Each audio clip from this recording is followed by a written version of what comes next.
Muchas bendiciones para todos. El Señor les continúa dando grandes y poderosas victorias en el nombre de Cristo Jesús. Mi nombre es Luis Felipe Gutiérrez. Yo soy pastor de la Iglesia Cristiana Camino de Libertad y Amor. Y me place seguir con este estudio de Entre Leones, estudiando el libro de Daniel. Vamos a ver ahora, vamos a empezar a estudiar el capítulo 7. Acabamos de ver el capítulo 6 cuando pues Daniel es rescatado del foso de los leones. Es muy interesante y vemos cómo la fidelidad de Dios sacó de la muerte segura a Daniel, porque pues es un hombre de fe, de oración y de poder.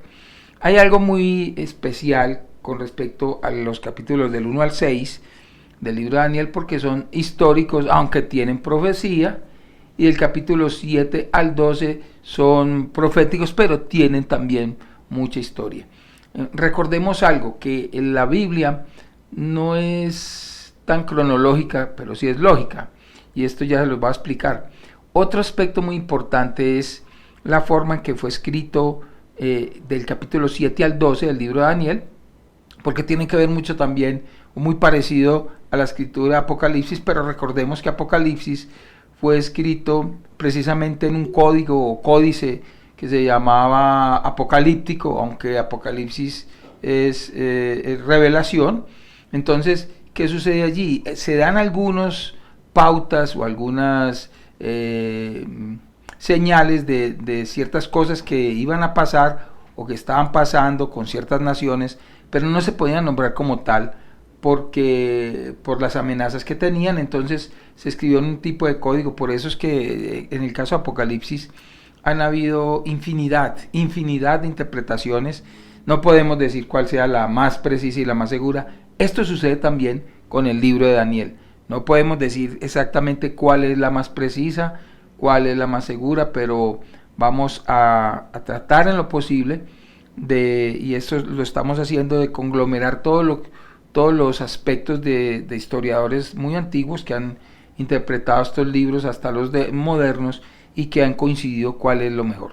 Ahora, el capítulo 7 tiene un paralelismo muy especial con el capítulo 2, donde en el capítulo 2 el sueño del rey Nabucodonosor con respecto a la estatua, donde aparecen 4 metales, básicamente oro, que era la cabeza, pecho y los brazos que son de plata, vientre y muslos de bronce y las piernas de hierro.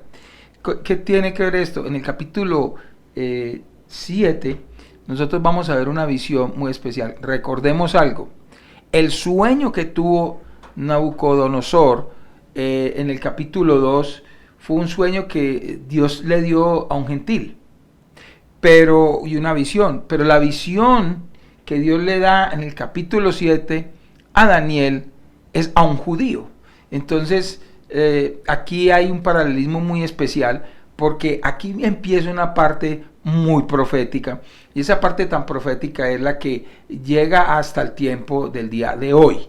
Muchas de las pautas que marcó Daniel en su libro, o en la interpretación más bien de lo que él hizo de parte de Dios, están también escritas en Apocalipsis. Entonces es muy interesante cuando uno tiende a conocer un poco lo del libro de Daniel, a interpretarlo de alguna forma. Ahora, a través del capítulo 7 en adelante, vamos a ver unas interpretaciones de alegorías, pero estas alegorías con el tiempo se descubrieron que todo lo que fue profetizado por Dios a través de Daniel se vino cumpliendo paso a paso. De hecho, muchas de las cosas que Daniel profetizó, no habían empezado a existir. Por ejemplo, él profetizó sobre los musulmanes, y los musulmanes fueron como 700 años después de Daniel. Entonces, esto es muy interesante de verlo. Ahora, tenemos una correlación entre el capítulo 2, la visión del capítulo 2, y la del capítulo 7 y la del 8, porque capítulos 7 y 8 van consecutivos.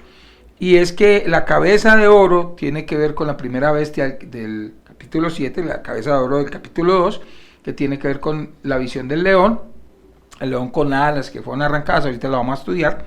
Después el pecho y los brazos de plata tienen que ver con el oso. Después el vientre y los muslos de bronce tienen que ver con el leopardo. Y las piernas de hierro tienen que ver con la bestia, que como vamos a leer ahora en el libro, dice que es extremadamente horrible.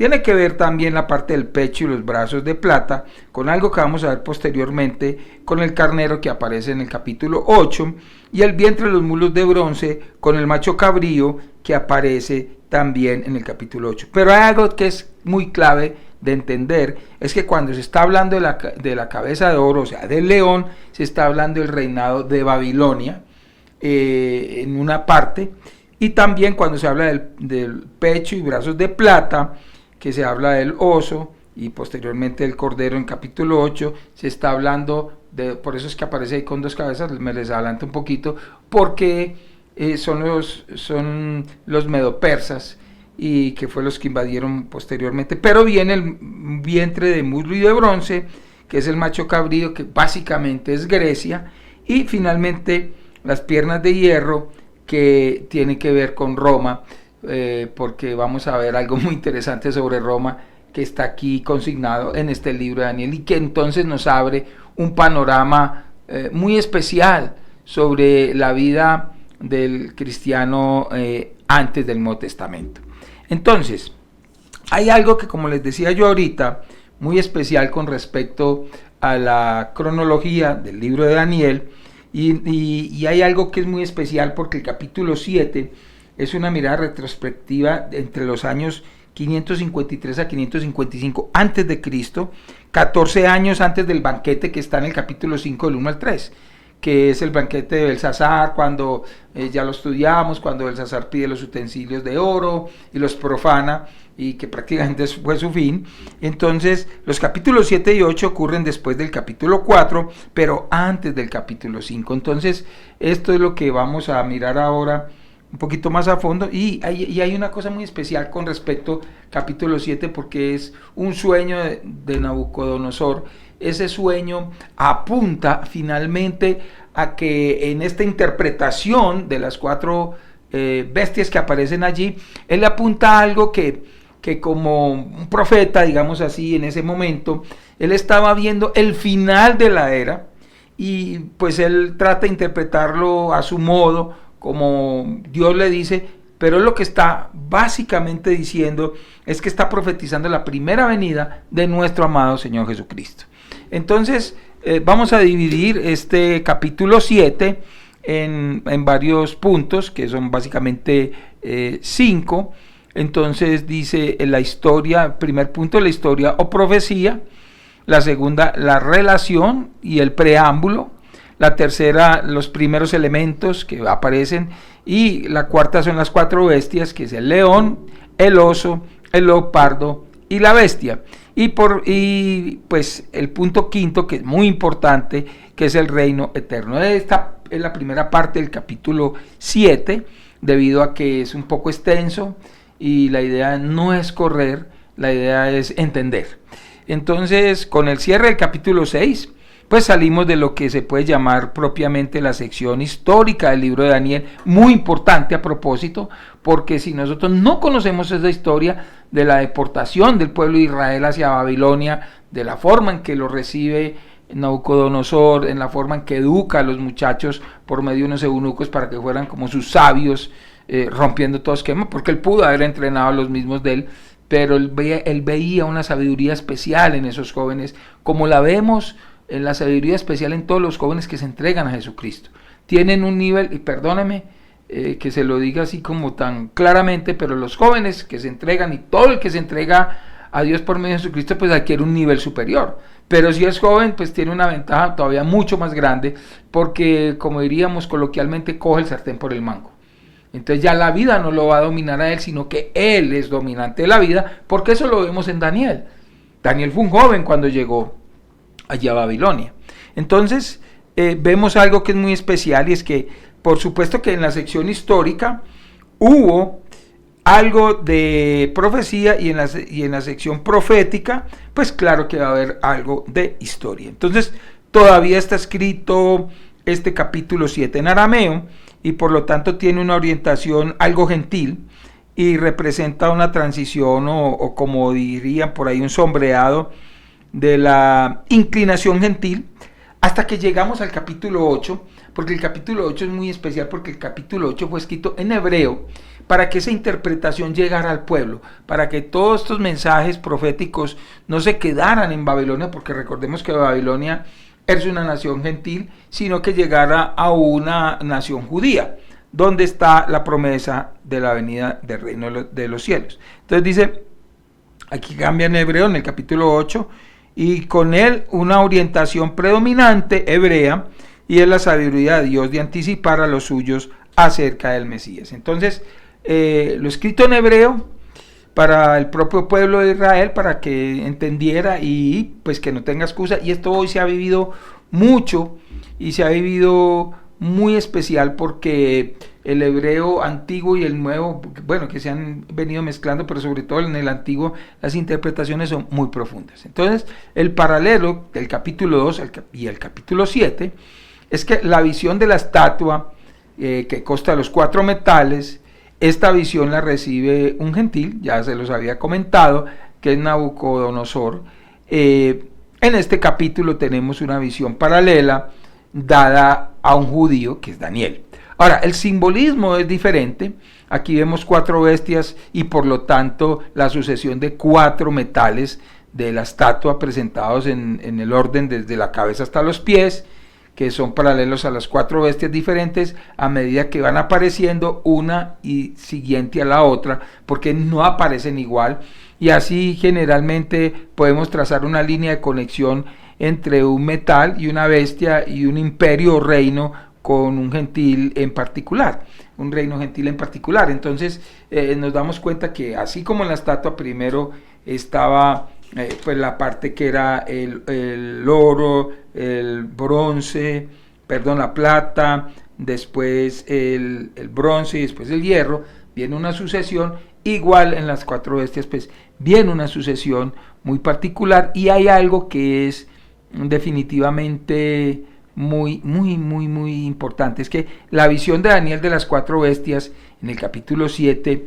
no es representativa de cómo el mundo ve a 4 imperios, sino cómo Dios ve esos 4 imperios, y eso es muy bueno que sea aclarado, porque pues el mundo ve los imperios y puede sacar una conclusión, pero aquí lo que está diciendo Daniel es cómo ve Dios esos 4 imperios. Y tengo para decirles algo, eran 4 imperios muy poderosos, se estaban aprovechando y apropiando de toda la tierra, pero ¿cuántos saben que cuando Dios actúa no hay ningún imperio que lo pueda igualar? Entonces vamos a ver la relación y el preámbulo, que es el punto 2. El capítulo 7 de Daniel se relaciona directamente con el capítulo 2, ya se los dije, y en especial con la 4ª bestia. ¿Por qué? Porque es el 4º imperio, que es básicamente lo último que estamos viendo nosotros ahora. Entonces aquí hay algo muy especial, yo ya les había dicho, tal vez tú hayas escuchado muchas interpretaciones, yo te respeto esa interpretación, tal vez tu denominación, tu culto religioso, bueno, tu estudio, no sé, de pronto coincida o no coincida. Yo lo que estoy tratando de hacer es como acumular todo el estudio que hemos tenido del conocimiento para aterrizarlo a lo que yo ya conocía, a las cosas que aprendí y a las cosas que creo que son muy importantes darlas, ¿no? Entonces espero no te molestes por eso. Ahora, existen 3 puntos de vista teológicos principales de la doctrina del fin de los tiempos, llamados postmilenial, amilenial y premilenial.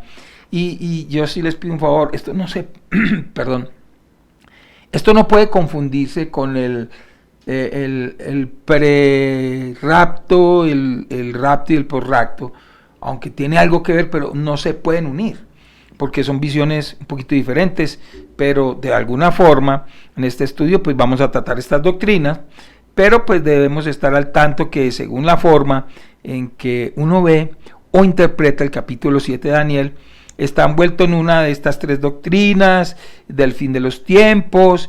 Incluso, bueno, hay algunas personas que no quieren leer esta parte de Daniel y menos Apocalipsis, porque se confunden, dicen que es que esto tiene como un idioma muy poco entendible, pero yo te digo una cosa, incluso en Apocalipsis, aún si no tienes una Biblia de estudio, no trates de interpretar símbolo por símbolo como tal, porque puede que le des una interpretación errada. Yo creo que es mejor que leas todo el capítulo y vayas avanzando para poder asociar lo que vas entendiendo, sobre todo orar al Espíritu.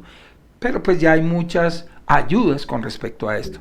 Con el libro de Daniel sí es mucho más fácil, y porque esto ya pasó y lo vamos a ver que ya se cumplió, entonces la interpretación según el tiempo que ya fue dado, entonces podemos irla ligando. Ahora, el libro de Daniel no fue escrito para el occidente, no fue escrito para nosotros, fue escrito para una cultura en Babilonia, que tenían sus propios dioses, que tenían sus formas de vida muy diferentes. De hecho, hay alguien que se llamó Isaac Newton, él era un judío. Él dijo: el propósito de la profecía es que Dios muestre su dominio sobre el tiempo y el espacio. Le dice a los humanos y les da suficiente información por adelantado sobre cosas improbables que sucederían más tarde, y luego, cuando sucede, es una prueba de su omnisciencia, omnipotencia y fidelidad que solo el incrédulo o el apóstata puede negar. Entonces, muy interesante lo que dijo Isaac Newton.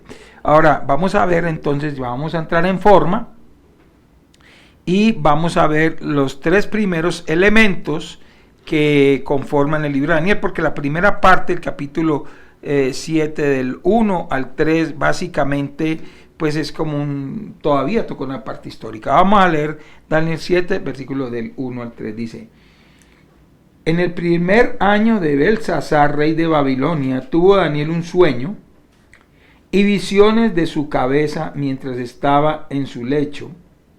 Luego escribió el sueño y relató lo principal del asunto. Daniel dijo: miraba yo en mi visión de noche, y aquí que los cuatro vientos del cielo combatían en el gran mar, y cuatro bestias grandes, diferentes la una de la otra, subían del mar. Y aquí hay algo que es bien especial. ¿Por qué? Porque dice que la palabra aramea, y bueno, primero que todo viene del mar, están hablando del gran mar, que es el mar Mediterráneo, y están diciendo que del mar, que es la vida, por decirlo así, está saliendo unas bestias, básicamente cuatro. Entonces, la palabra aramea para viento es la misma palabra hebrea que es ruaj, R-U-A-J, y ruaj tiene un significado dual de viento físico y tocante también con viento espiritual. Entonces, ruaj es la palabra usada para espíritu en la Biblia. De hecho, los hebreos dicen ruaj hakodesh, que quiere decir el Espíritu Santo. Y es muy interesante esta palabra ruaj. ¿Por qué? Porque aquí nos están hablando, y vamos a ver, de cuatro vientos. Dice: y he aquí que los cuatro vientos del cielo combatían en el gran mar, que es el mar Mediterráneo. Entonces, miremos primero el versículo 1, dice: en el primer año de Belsasar, rey de Babilonia, tuvo Daniel un sueño y visiones sueño y visiones, que esto es muy importante tenerlo en cuenta, porque sueños y visiones son diferentes, pero él tuvo sueños y visiones de su cabeza mientras estaba en su lecho. O sea que pudo haber sido que una parte le estaba meditando y empezó a tener una visión, cayó en un sueño y siguió la visión. Entonces dice: luego escribió el sueño y relató lo principal del asunto. Y miremos algo muy interesante. Daniel, un hombre muy inteligente, como lo mencionaba nuestra amada pastora Nancy, pero él era una persona que tomaba apuntes, porque a uno se le olvidan las cosas. Entonces dice: Daniel dijo, el versículo 2, Daniel dijo: miraba yo en mi visión de noche, y aquí que los cuatro vientos del cielo combatían en el gran mar. Y aquí hay algo que es bien interesante. El viento, como el Espíritu Santo, es muy misterioso, porque no se sabe de dónde viene, ni se sabe dónde va, pero déjeme decirte que un viento muy fuerte en el mar, que produce olas, produce espuma, produce caos, produce desorden y desorientación. Pero dice que es común en la Biblia, en la literatura antigua y moderna, hablar de los cuatro vientos como provenientes de los cuatro rincones del mundo. Entonces, el gran mar, que significa el mar Mediterráneo, como a veces lo hace en la Biblia, es decir, aquí se identifica la ubicación de donde sucede esta situación que nos está planteando aquí nuestro amado Daniel en el capítulo 7, y es en el Oriente Medio. Entonces, navegar sobre un mar pues crea peligro, dice aquí que es algo muy caótico, y pues nosotros ahora vamos a ver algo que pareciera caótico, pero que Dios le dio la interpretación a Daniel. Y entonces, de este caos de las naciones gentiles surgen 4 extrañas bestias, no hay desiguales, y todas son más bien son desiguales, y permítame volver a enfatizar, esto habla de las naciones gentiles. ¿Por qué? Porque recordemos que Dios, y esto es un contexto muy importante de tener en cuenta, Dios usó la deportación para expandir el reino de Él sobre los reinos que Él sabía que iban a venir y que debían ser combatidos, porque definitivamente llega un momento de la historia de la humanidad donde estos reinos tienen una prevalencia como la que pasa hoy, con muchos países del mundo que están muy encima sobre los otros, pero esto está profetizado y lo vamos a ver en la segunda parte de este estudio, porque vamos a ver en la segunda parte las 4 bestias y vamos a ver qué significa el león, qué significa lo que vio allí, el oso con sus 3 costillas en la boca, que eran esas 3 costillas, el leopardo, que esa sagacidad, esa inteligencia, y es algo muy interesante con el leopardo porque